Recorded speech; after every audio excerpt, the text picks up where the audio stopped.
الله أكبر الله أكبر أشهد أن لا إله إلا الله أشهد أن محمدا رسول الله حي على الصلاة حي على الفلاح قد قامت الصلاة قد قامت الصلاة الله أكبر الله أكبر لا إله إلا الله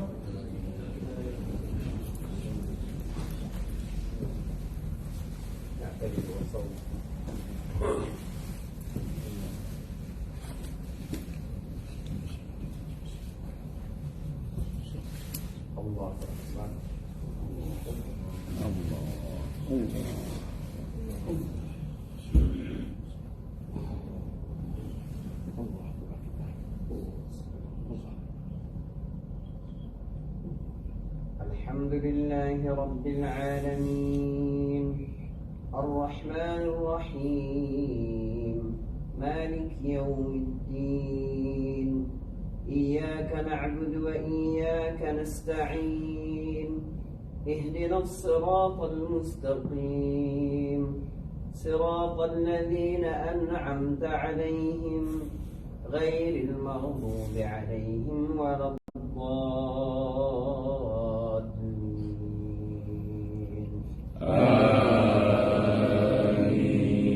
آمين. هل أتاك حديث الغاشية وجوه يومئذ خاشعة عاملة ناصبة تصلى نارا حامية تسقى من عين آنية ليس لهم طعام إلا من ضريع لا يسمن ولا يغني من جوع وجوه يومئذ ناعمة لسعيها راضية في جنة عالية لا تسمع فيها لاغية فيها عين جارية فيها سرر مرفوعة وأكواب موضوعة ونمارق مصفوفة وزرابي مبثوثة أفلا ينظرون إلى الإبل كيف خلقت وإلى السماء كيف رفعت وإلى الأرض كيف نصبت وإلى الجبال كيف نصبت وإلى الأرض كيف سطحت فذكر إنما أنت مذكر لست عليهم بمسيطر إلا من تولى وكفر فيعذبه الله العذاب الأكبر إن إلينا إيابهم ثم إن علينا حسابهم الله أكبر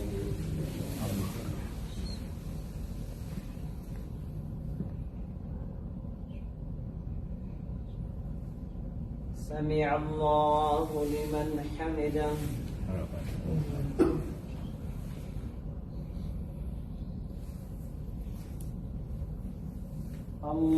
الله أكبر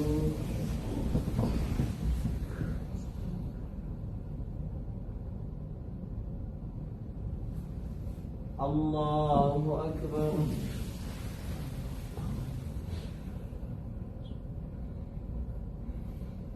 الله أكبر.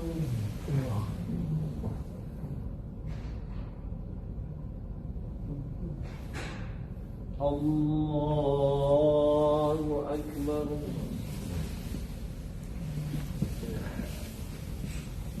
الحمد لله رب العالمين الرحمن الرحيم مالك يوم الدين إياك نعبد وإياك نستعين اهدنا الصراط المستقيم صراط الذين أنعمت عليهم غير المغضوب عليهم ولا الضالين.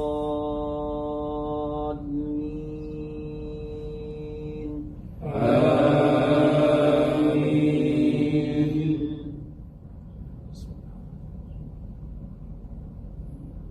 إذا زلزلت الأرض زلزالها وأخرجت الأرض أثقالها وقال الإنسان ما لها يومئذ يصدر الناس أشتاتا ليروا أعمالهم فمن يعمل مثقال ذرة خيرا يره ومن يعمل مثقال ذرة شرا يره. الله أكبر.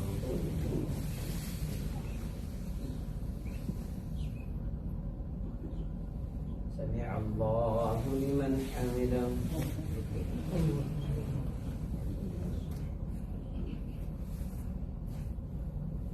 الله أكبر.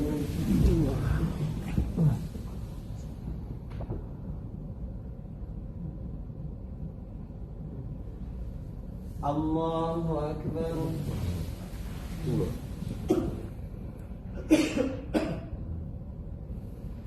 الله أكبر.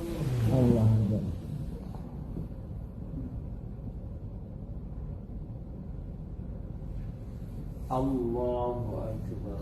الله.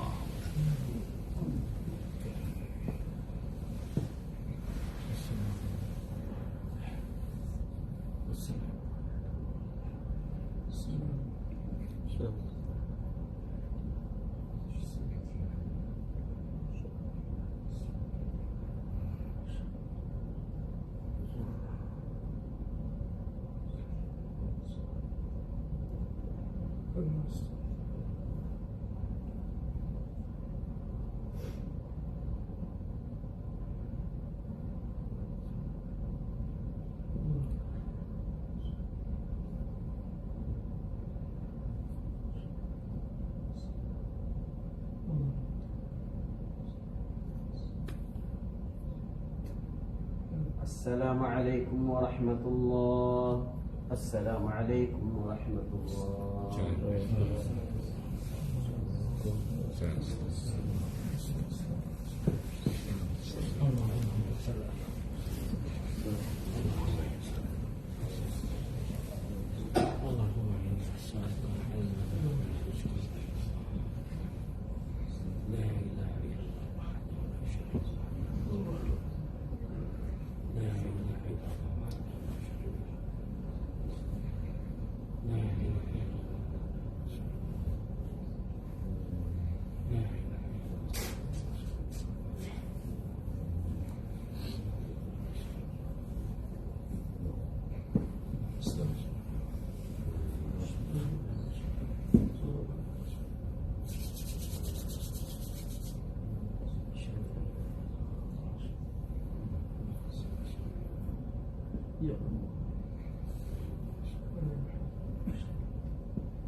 Excuse me, can I read?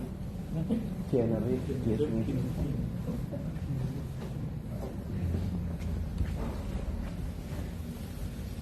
Udah duduk situ dulu.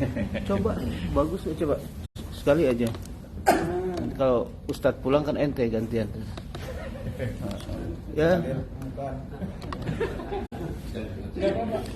Jangan grogi.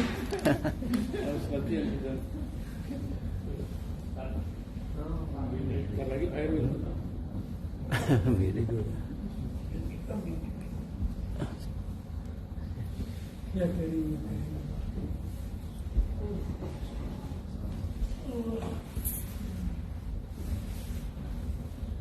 Bismillahirrahmanirrahim. Assalamualaikum warahmatullahi wabarakatuh. Waalaikumsalam warahmatullahi wabarakatuh. Alhamdulillah ala ni'amihi wa syukru lahu ala taufiqihi wa salam.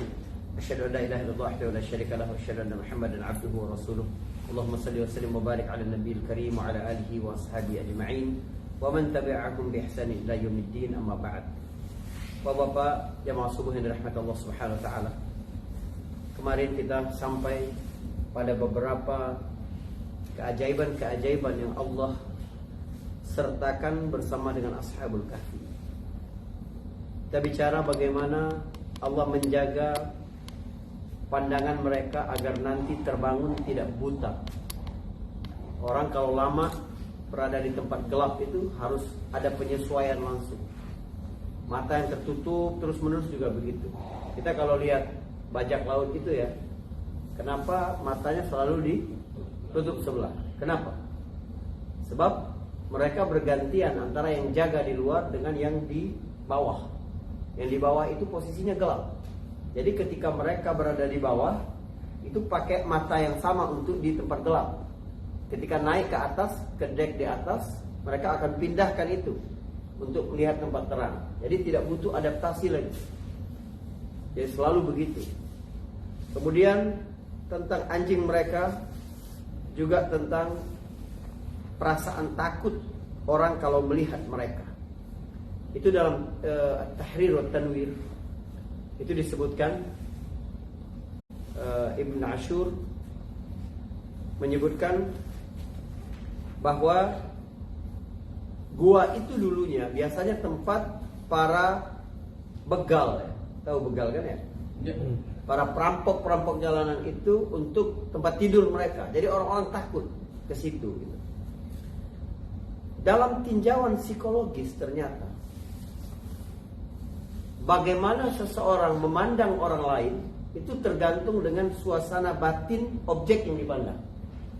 Jadi kalau mereka ini kan lari dalam keadaan takut, maka orang melihat mereka timbul rasa takut. Orang kalau kepribadiannya tertutup, tidak welcome kepada orang lain juga begitu kepada dia. Tapi sebaliknya kita kadang baru berjumpa dengan orang langsung terbuka, langsung ramah. Kenapa? Karena pribadinya begitu. Jadi cermin ya. Bagaimana orang lain bersikap ke kita itu sebenarnya bagaimana kita. Nah, itu yang harus kita pancarkan agar orang lain melakukan hal yang sama. Jadi ada semacam magnet yang sama dalam pergaulan itu. Refleksi, mohon maaf. Baik. Di ayat ke-19 Allah berfirman, "Wa kadzalika ba'atsnahum liyatasaalu bainahum qala qailun minhum kam labithtum qalu labithna yawman aw ba'da yawm." Begitulah kami bangkitkan mereka kembali agar mereka saling bertanya di antara mereka. Satu orang berkata, "Sudah berapa lama kita ini dalam gua ini? Kita ini tertidur berapa lama?" Ingat ya, mereka tertidur bukan mati, bukan tertidur. Artinya kalau orang tidur itu segala organ-organ dalam tubuhnya ini berjalan normal, paham? Jantung kita ini tetap memompa, ya. Lambung kita tetap menggiling, ginjal kita tetap menyaring, nafas tetap bergerak, ya. Syaraf-syaraf diantaranya adalah syaraf ke otot. Jadi Allah buat satu syaraf, kalau otot kita dalam keadaan tertekan, tertindih, tidak nyaman, kita akan membalikkan. Sehingga dalam 8 jam kita tidur sekitar 40 kali bolak-balik. Ya. Nah, itu semuanya berjalan dalam diri mereka itu. Jadi mereka hanya tertidur. Mereka berkata, 1 hari atau setengah hari kita ini tidur. Ya paling 12 jam, 6 jam. 1 hari atau setengah hari. Gitu. Sebagian yang lain berkata, qalu rabbukum a'lamu bima labithtum fab'athu ahadakum biwarithikum hadhihi ila al-madinah falyanzur ayyuha azka ta'aman falyatikum birizqin min walyatalattaf wala yush'iranna bikum ahada. Ini ayat indah sekali ya, Bapak Ibu sekalian. Coba saya terjemahkan dulu versi terjemahannya. Tuhan kamu lebih mengetahui berapa lama kamu sudah di sini. Maka perintahkanlah salah seorang di antara kamu pergi ke kota untuk membawa uang perak ini, dan hendaklah dia melihat mana makanan yang paling baik. Bawalah sebagian makanan itu untukmu, dan hendaknya dia bersikap lemah lembut, dan jangan sekali-kali menceritakan hal ini kepada siapapun, tentang perkara mereka ini kepada siapapun. Ini indah sekali, perhatikan. Ini seni menjalani kehidupan. Mereka kan sedang berdebat. Berapa lama kita ini tertidur? Ada yang bilang sehari, enggak, kita baru setengah hari, paling 2 hari, begitu-begitu. Ada satu yang berkata, kenapa berdebat dengan sesuatu yang tidak penting? Paham gak? Kadang orang suka berdebat untuk menunjukkan egonya. Aku lebih dulu, aku lebih banyak ngaji, aku lebih banyak dengar, aku lebih banyak baca. Tapi tidak memberikan solusi dan tidak juga memberikan kebenaran yang meyakinkan berdasarkan dalil. Tidak ada gunanya. Maka dia berkata, yang penting sekarang kita dalam keadaan lapar, cari makan. Paham? Udah, gak usah berdebat, gak penting. Yang penting lakukan sesuatu yang berguna untuk kita. Itu maknanya. Qalu rabbukum a'lamu bima labithum. Tuhanmu lebih tahu sudah. Sekarang perintahkan satu orang di antara kita ini untuk pergi cari makan. Udah. Kadang kita banyak berwacana, tidak ada yang aksi. Kelemahan kita. Subhanallah, lihat Al-Quran ini. Dari kisah ini kita belajar keterampilan hidup, life skill, luar biasa. Lalu lihat ketika mereka menyuruh salah seorang temannya itu untuk pergi. Fab'athu ahadakum, maka utuslah salah seorang di antara kamu. Terkadang satu perkara itu kalau dilakukan ramai-ramai justru kacau. Ada banyak hal yang bisa didelegasikan kepada satu orang. Misal mau minta meja ini dipindahin. Ada satu orang yang bisa angkat, tolong angkat itu. Tapi kalau kita, jangan, suruh 5 orang, 6 orang. Itu berdebat nanti. Sebelah sini dulu apa begini? Nanti ke sini ada ke sini. Jadi lama.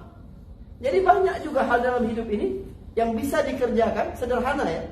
Atau ada hal-hal yang rapat penting atau apa, cuma butuh 3 orang, 4 orang, tapi diajak semua. Wah, itu debatnya kemana-mana. Paham? Untuk tentukan jumlah kursi berapa, jumlah meja berapa, itu aja. Atau kita makan kolak dulu atau makan gorengan dulu, itu aja. Waduh, gorengan dulu, itu gak penting. Cukup difikirkan 1-2 orang saja. Utuslah salah seorang di antara kamu biwariqikum hadhihi, bawa uang. Rupanya mereka ini pergi melarikan diri ke gua itu bukan tangan kosong. Ada ikhtiar dalam diri mereka. Nanti kita butuh belanja, kita nggak tahu lari kemana, kita dikejar kemana. Itu bahwa dakwah ini butuh biaya. Perjuangan ini butuh biaya. Ada satu yang memikirkan itu, coba bayangkan. Jadi harus ada yang menopang dalam perjuangan ini. Ada yang mewakafkan tenaganya, ada yang mewakafkan waktunya, ada yang mewakafkan keahliannya, ada yang mewakafkan uangnya. Itu baru sinergi. Ini setiap kata di ayat ini luar biasa sekali. Utus ke kota, falyanzur ayyuha azka ta'aman. Hendaklah dia mencari makanan yang paling baik. Subhanallah, ada 2 pelajaran tentang kehidupan di sini. Pertama, orang mukmin itu punya sifat taharra. Taharra itu selektif. Kita harus cari yang paling baik. Sampai urusan kuliner pun cari yang paling baik. Ayyuha azka ta'aman. Cari. Lihat. Allazi khalaqal mauta wal hayata liyabluwakum ayyukum ahsan. Bukan ayyukum aktsaru amala, bukan yang paling banyak amalannya, enggak. Tapi yang paling berkualitas. Itu harus kita tanamkan dalam hidup. Yang kedua, dalam urusan makanan, itu urusan tentang kehidupan. Lihat bagaimana baginda Nabi SAW mengajarkan kita tentang makan. Mulai dari adab makan, komposisi makan, waktu makan, jenis makanan. Ini datang dalam bentuk superlatif. Bukan falyanzur ta'aman zakiyan. Cari makanan yang baik, tidak.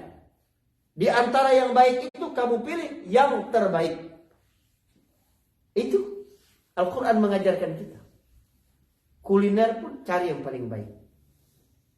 Dan lihat setelah itu, falyatikum birizqin minhu.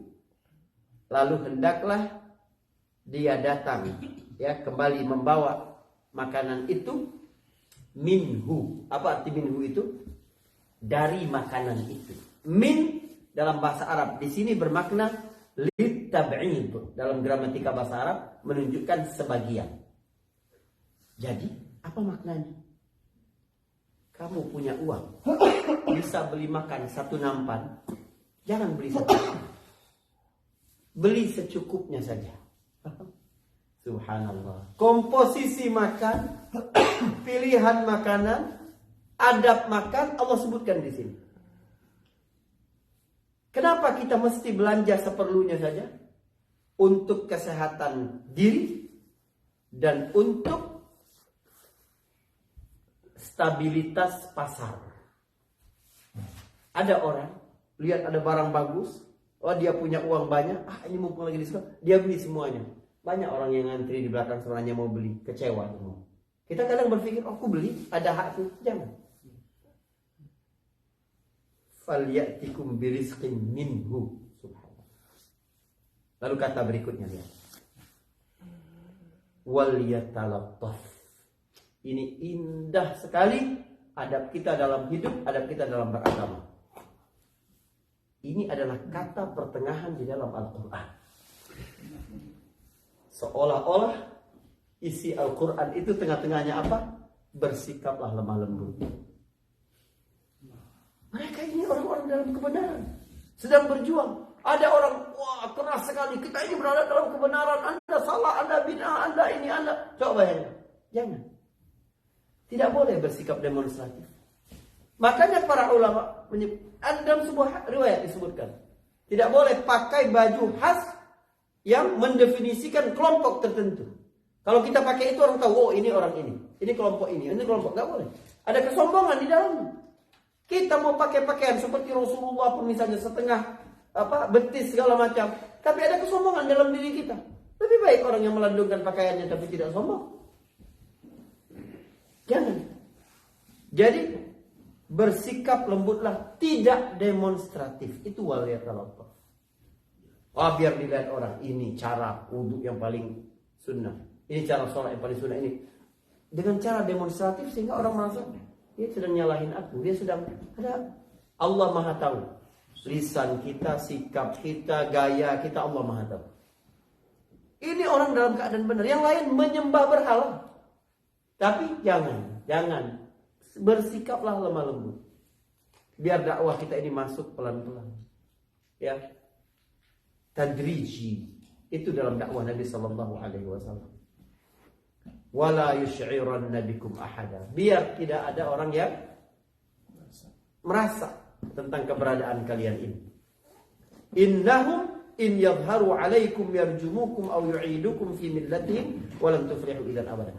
Ini ayat ke-20 ini bicara tentang strategi dalam perjuangan. Sebab kalau mereka tahu keberadaan kita ini, mereka akan melempari kita dengan batu. Mau mengembalikan kita kepada agama mereka lagi. Kalau begitu kita tidak akan pernah menang selamanya. Walaupun benar, kalau bertindak sembrono, kita menzalimi kebenaran. Harus hati-hati. Walaupun kita berada dalam keadaan benar, begitu. Nabi SAW pergi hijrah itu perintah Allah, dan Allah pasti akan melindungi. Tapi lihat, karena orang Quraisy sedang berpikir Muhammad kalau pindah pasti ke Madinah, sebab sahabat-sahabatnya lebih dulu pindah ke Madinah. Orang-orang Quraisy yang berdagang ke Syam lewat Madinah cerita, orang Madinah cerita ke mereka, sini ada di sini sekarang, sini pindah ke sini, sini aja. Muhammad pasti ke Madinah. Madinah berada di sebelah utara Mekah. Nabi Muhammad tidak langsung menuju SAW, tidak langsung menuju ke utara, tapi harus muter dulu ke selatan sejauh 4 mil. Artinya menjauh sekitar 8 mil dulu. Jauh itu zaman dulu. Biar melihat perkembangan dulu. Tinggal dulu di sana 3 hari. Bagaimana putra Abu Bakar As-Siddiq ditugaskan untuk memata-matai bagaimana reaksi orang Mekah terhadap itu. Lembut sekali cara Nabi, wal yatalattaf. Dalam hijrah itu, dalam hijrah. Sekarang orang baru hijrah sebentar, baru kenal dengan agama, baru nyalah-nyalahin orang tuanya, nyesat-nyesatin ibunya, ini saudara-saudaranya ini. Allah. Jangan. Kalau kita tidak wal yatalattaf, orang menolak kebenaran karena kita zalim kepada kebenaran itu. Jangan sampai orang menolak kebenaran karena kitanya, jangan. Orang menolak kebenaran yang dibawa oleh Nabi SAW itu memang karena la ilaha illallahnya, karena substansi ajarannya, bukan karena Nabi. Tidak dapat celah mereka untuk menyebutkan Nabi apa. Bilang Nabi bohong, nggak pernah pembohong. Bilang ini syair, nggak ada sama sekali. Mereka adalah bangsa yang paling mengerti tentang syair, paling tahu tentang syair, menghafal syair, ribuan syair. Tiba-tiba datang dibacakan oleh Nabi SAW dengan ayat-ayat, ini nggak sama dengan syair, bukan syair. Bilang Muhammad orang gila. Pokoknya tidak ada celah sedikit pun untuk menyerang pribadi Rasulullah. Harusnya kita juga begitu. Sehingga kalau orang menolak dakwah memang karena hati mereka, bukan karena kita. Ya, baik. Wa kadzalika a'tharna 'alaihim liya'lamu anna wa'dallahi haqqun wa anna as-sa'ata la raiba fiha.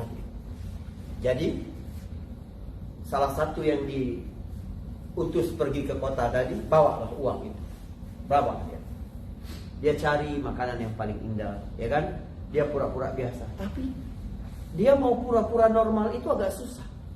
Kok kayaknya ini bukan tempat yang kemarin kita pergi gitu loh. Tapi gunung sama, tekstur tanah sama atau apa, tapi kok ini rumah sudah besar, ini kok ada rumah di sini, ini paham? Dia agak bingung dia. Sampai kemudian ketika dia membeli makanan, waktu dia mengeluarkan uang itu, terkejut pedagang itu dan berkata, kamu dari mana dapat peninggalan kuno ini? Dia bilang, jangan sampai orang lain dengar. Jangan sampai orang lain dengar, karena waliyatalattaf.